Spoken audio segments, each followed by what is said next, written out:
Welcome to my summer squat challenge. We are here in week 4, day 2, back and bicep. Let's get into our first exercise, wide lateral pull down. We are going 4 rounds, 10 reps. Get your hands slightly wider than your shoulder.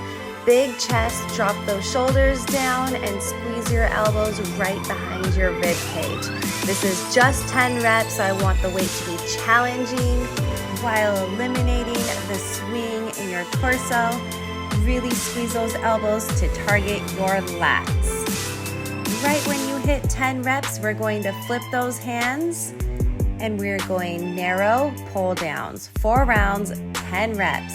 So from wide lateral pull down to a narrow lateral pull down. Again, those shoulders are going to drop down your back and squeeze your elbows behind your rib cage. Make sure you're pulling your chest to the front wall. Big chest, shoulders back. Lots of reps here. You're going to feel the burn in your whole back from those lats to the very center. Rep it out. We are going to superset both those lateral pull downs with standing cable row, 4 rounds, 12, 10, 8, and 15 reps. Feet are going to be right at your hips. Slight bend in those knees, anchoring through your glutes to pull this weight. Shoulders pulled down away from your ears and elbows squeezing narrow to your rib cage. Make sure you're pulling that bar to your belly button. You really want to keep those elbows low and away from your shoulders.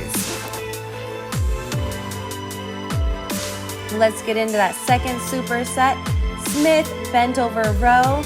I love to use a band here because I find the bar is a little heavy. So go ahead, loop through and anchor to the very top of your Smith machine. That's going to give you a little extra support to get all your reps in. Taking a flat back with a hip hinge. Row. Make sure your elbow is pulling all the way back to your hip. If you find your hand is more in your chest area, bring your hand back towards your hip. You should be right at your waistline. Let's check it from the other side. Here's it with no band if you don't have a band. Also, I use a box because my Smith machine has stoppers, so I can't go all the way to the floor.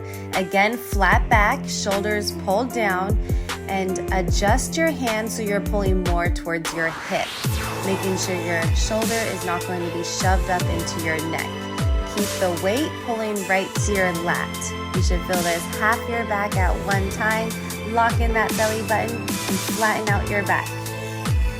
We're going to superset that with the 10 bicep curls. That's going to be 4 rounds, 10 full, 10 low, and 10 high bicep curls. Here is my 10 full range. Palms are facing up, shoulders rolled back, elbows are in tight. Not too much swinging in my reps, controlled on the way up and on the way down. Making sure you extend that elbow with every rep, full lengthen at the bottom, full squeeze back to the top. Let's get into the second part, 10 lows. From your thighs to a 90-degree angle, getting the very bottom of your bicep. These ones burn the most, so I want you to just hang on to it. It's only 10 reps, you got it. All the way to the top, 10 highs. So from the shoulders to 90-degree elbow. Lengthen out all the way to that 90-degree and squeeze back to the top. We're going to feel this mostly in the top of our bicep. Our biceps are going to be pumped after these 30 reps and then go right back into your single arm Smith rows. We are going to finish it with dead hangs, 5 rounds, 5 reps.